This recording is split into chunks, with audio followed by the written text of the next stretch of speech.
On reçoit de la belle visite aujourd'hui Marie-Ève Proulx, qui est candidate officielle pour la Coalition Avenir Québec. Ça s'est fait vendredi. Le chef, d'ailleurs, est descendu en personne t'officialiser, te présenter.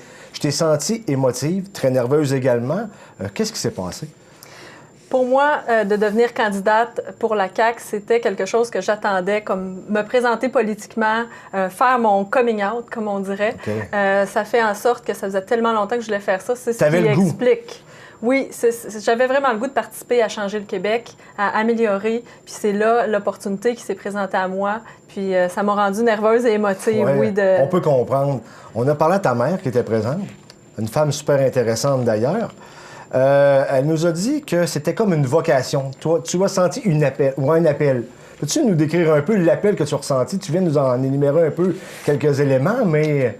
Bien, moi, ça a vraiment attrait à mes convictions.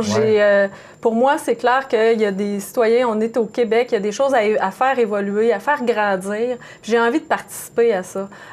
Comme quand j'étais mairesse, puis dans mon parcours, vous allez le voir, pour moi, c'était de mettre les citoyens au cœur des préoccupations. C'était pas de faire les choses pour la municipalité puis que les citoyens s'adaptent à la municipalité, mais que la municipalité s'adapte aux citoyens.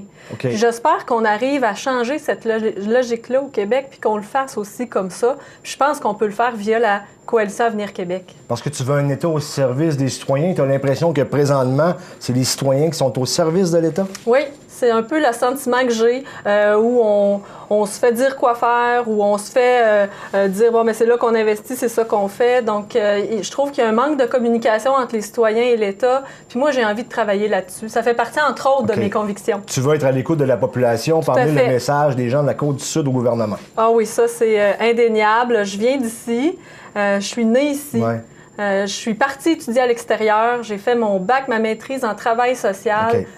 Puis, mon objectif, c'était de revenir ici parce que je me suis intéressée à la revitalisation des communautés rurales. Puis, pour moi, ça fait partie de ça, de revenir chez soi pour donner ce qu'on a eu. Puis, c'est ce que je veux faire en m'impliquant. Je l'ai fait comme mairesse, puis j'espère pouvoir le faire comme députée. Parce que pour moi, Côte-Sud, c'est ma patrie. Je te pose une drôle de question. La Coalition Avenir Québec est première dans les sondages à l'heure actuelle. Elle a perdu 3-4 points, mais elle demeure quand même en première position. Si la Coalition Avenir Québec était à 20-25 %, est-ce que Marie-Ève Proulx se serait quand même présentée pour la Coalition Avenir Québec? Définitivement. OK. Pourquoi? Pourquoi? Parce que pour moi, ce parti-là, c'est un parti jeune. C'est un parti qui a tout à gagner, qui a à faire ses preuves. J'ai envie de participer à cette transformation-là avec ce véhicule-là qui m'apparaît un véhicule où tout est encore possible, tout est à construire. Puis ça m'attire énormément. OK. On parle d'une coalition. Avenir Québec, c'est une coalition. Est-ce que tu te situes plus à gauche, plus à droite, au centre? Tu te situes où sur l'échiquier politique? Moi, je me considère au centre, en ce sens où je crois qu'il doit y avoir un État présent pour les citoyens, mais on doit être aussi efficace et pragmatique dans notre façon de voir la gestion de l'État. Il faut revoir certaines façons de faire qui, beaucoup, proviennent de la Révolution tranquille, mais on est aujourd'hui en 2020. On est à une autre ère, les choses ont changé. Il faut utiliser des stratégies différentes pour transformer notre société. Un exemple? Un exemple. Bien, tantôt, je l'ai mentionné avec la place du citoyen, premièrement. C'est l'État qui doit être au service. Puis pour moi, entre autres choses, on en a parlé un peu, j'en ai parlé à mon lancement, tout ce qui est éducation.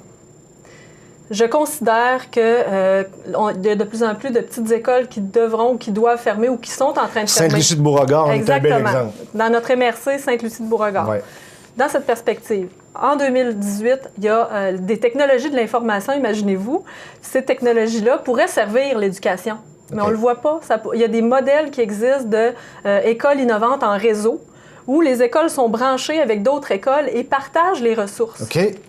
Ça c'est quelque chose que tu aimerais emmener. Mais, ça serait quelque chose qui permettrait d'occuper puis de dynamiser notre territoire puis de garder des populations où est-ce qu'ils habitent, plutôt que de les faire migrer, de les faire déplacer.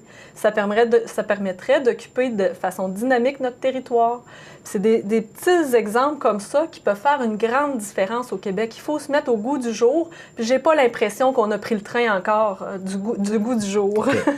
François Legault, lors de son passage, ou ce qu'il t'a présenté, a parlé que longtemps, la dynamique au Québec, c'était « je suis fédéraliste, je vote libéral, je suis souverainiste, je vote Parti québécois ». Oui.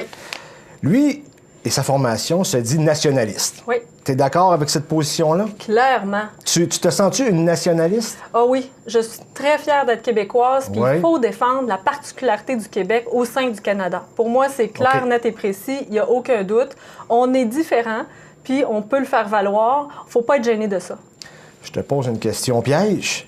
Vous êtes nationaliste. On a eu des exemples récemment. Philippe Couillard est sorti avec une possible renégociation de la Constitution. Il voudrait amender certaines choses, ramener aux demandes de Meach de l'époque, là, les demandes traditionnelles du Québec. Il s'est fait fermer la porte à double tour par Justin Trudeau. Vous voulez rapatrier certains pouvoirs. Exemple, pour l'immigration, vous voulez avoir le total des pouvoirs, 100% de la responsabilité de l'immigration. Comment vous allez faire pour négocier avec Ottawa? C'est une bonne question. Est-ce que vous avez un levier de négociation, un levier de pression? Bien, en fait, c'est une très bonne question. Puis, j'ai pas en ce moment la réponse à vous fournir, mais ça va me faire plaisir de revenir pour vous en parler particulièrement. Puis avec la mécanique associée, ça va être dans la plateforme du parti. La prochaine plateforme du parti. Oui, exactement. Qui d'ailleurs, on est juste au mois d'avril, c'est normal qu'elle ne soit pas sortie. Ça, je peux comprendre. OK, je t'ai dit tantôt, la Coalition Avenir Québec est une coalition. Oui. Et tu dis, on s'est parlé avant, on ne l'a pas dit, mais on va en parler. C'est sur quel échiquier politique, la coalition? Toi, tu es de centre, donc tu peux très bien fonctionner à gauche à l'occasion, à droite à l'occasion. Dans le fond, je pense que tu vas prendre la meilleure solution pour te rendre un but, si je comprends bien ta pensée. C'est ça? Oui, on est au centre. Ça veut dire qu'on a une perspective de l'État qui est là pour être au service des citoyens, mais de manière efficace et pragmatique. Donc, la Coalition Avenir Québec n'est pas à droite? Moi, je la considère vraiment centre. Puis François Legault dit lui-même que c'est extrême centre, pour paraphraser le chef. Il le dit sous forme de blague, mais c'est centre. Bon, voilà ma question. Aujourd'hui, ton chef, là, on est le lundi, il faut le dire, parce que des fois, ça passe en reprise, ça va passer mardi cette semaine. Ton chef, pour Saint-Jérôme, il y a eu la candidature de l'économiste Yuri Chassin. Oui. Yuri Chassin, est-ce que tu penses que c'est un gars de centre? Très de centre? Oui, c'est quelqu'un que je connais très bien, Yuri Chassin. C'est quelqu'un qui veut une efficacité de l'État, qui veut re-questionner les modes, les façons de faire. Puis là-dessus, on se rejoint, M. Chassin et moi. Au niveau économique, il y a des positions peut-être plus à droite. Vous avez raison. Bon. Via l'Institut économique de Montréal, il y a eu des positions plus à droite par le passé. Il n'y a aucun doute. Le développement pétrolier, pour ou contre? Ça, c'est des questions que j'ai pas envie de répondre pour le moment. OK. Parce que, justement, Yuri Chassin a déjà dit, parce qu'il y avait un blog, il s'est notamment, prononcé pour la production du pétrole au Québec, contre la taxe sur le carbone du gouvernement Trudeau et contre la gratuité des cendres de la petite enfance. D'accord ou pas d'accord? Bien, ça sera des discussions. Justement, vous l'avez mentionné tout à l'heure, hein, c'est la Coalition Avenir Québec. C'est une coalition. Il y a des gens de provenance, d'idéologie, de valeurs différentes. Puis c'est ce qui fait la force. Ça va nous amener à discuter. Oui. Puis, et ça, c'est important. Ça, c'est ses positions à lui. Est-ce les positions du parti? Non. OK. Non, mais c'est correct. Il dit, puis pour moi, c'est important de le dire. Dans un récent article de son blog personnel, il a aussi exposé les dangers de l'interventionnisme d'État. Si je me montre si suspicieux envers les solutions étatiques, c'est principalement parce que je ne crois pas au mythe d'un État au service du bien commun. Déjà, l'idée qu'il puisse exister un bien commun sonne l'alarme. La joute politique se fonde justement sur l'absence du consensus quant à la nature du fameux bien commun, a-t-il écrit dans un article publié le 22 mars dernier. C'est quand même récent. Oui. Fait que l'État, toi, tu penses qu'un État peut intervenir encore dans l'état actuel des choses? L'État doit avoir un rôle de coordination, il n'y a aucun doute. OK. L'État doit intervenir au niveau de l'éducation, de la santé, des services sociaux, doit intervenir aussi en termes de prévention, de promouvoir les saines habitudes de vie. Pour moi, il n'y a aucun doute. Ça, c'est important. Hein? Sur certains dossiers. Le défi Pierre Lavoie, tout ce qui entoure le défi Pierre Lavoie, je présume que ça va très bien avec l'idée de ce que Marie-Ève Proulx se fait de la santé. Marie-Ève Proulx est très sportive depuis toujours. Puis c'est important aussi que ses enfants fassent du sport, que tout le monde autour d'elle soit présent dans le sport et les saines habitudes de vie. Puis j'espère que dans Côte-Sud, on va aller de l'avant avec ça. Puis au Québec aussi, c'est pas juste des entreprises privées qui doivent le faire. L'État doit avoir un rôle de visionnaire à ce niveau-là. OK. En parlant d'enfants, t'en as 3. Oui. Conciliation, travail-famille, ça va être un gros enjeu pour Marie-Ève Proulx, au personnel, hein? Oui. Peux-tu nous exprimer un peu? Parce que j'écoutais l'autre jour Jean-Martin Hossan, qui parlait justement qu'on ne peut plus demander aux députés ce qu'on demandait dans le temps, d'être partout dans les repas des Chevilles-Colomb, les déjeuners. à un moment donné, il faut faire des choix pour avoir des jeunes femmes, justement, dynamiques comme toi. Alors, c'est quoi ta vision envers le travail de député? Parce que les chances sont bonnes que tu sois élu, du moins à l'heure actuelle. Moi, je vous dirais, justement, ça a penché dans la balance pour que je prenne ma décision. Okay. Évidemment, j'en ai parlé avec mon conjoint, avec mes enfants. L'intérêt, c'est que mon conjoint m'appuie. Hein? Si j'étais toute seule, ça ne fonctionnerait pas. J'ai mes parents qui sont encore en forme, qui sont présents aussi. Ça fait partie de ça dans le style de politique actuellement. Ce qui m'a fait réfléchir, c'est que je suis une femme, j'ai des jeunes enfants, puis si moi, je n'y vais pas, ou d'autres femmes avec des jeunes enfants n'y vont pas, on ne changera pas la donne. L'enceinte du pouvoir, faut lui brasser la cage. Mais tu es consciente que c'est un sacrifice quand même. C'est un sacrifice, j'en suis très consciente. Ouais. C'est une des raisons pour laquelle ça a pris du temps avant que je prenne une décision. Il y a une culpabilité qui s'installe à l'intérieur de nous parce que ce sont nos enfants, ils sont importants, on veut le meilleur pour eux et je veux toujours le meilleur pour eux.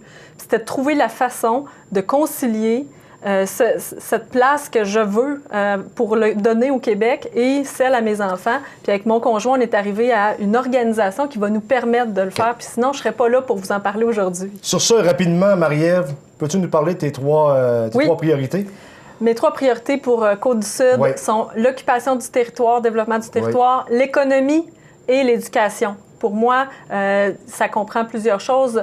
L'occupation du territoire, c'est d'avoir des services de proximité, de qualité adaptés aux besoins des gens du milieu. L'économie, on a des fleurons dans la région qui sont importants, qui se démarquent, qui font que la région se démarque. Il faut les mettre en valeur, puis il faut avoir des politiques puis un accompagnement particulier pour ces entreprises qui, en ce moment, ont des problématiques de main-d'œuvre. Puis au niveau de l'éducation, ça prend toute une communauté pour former un enfant.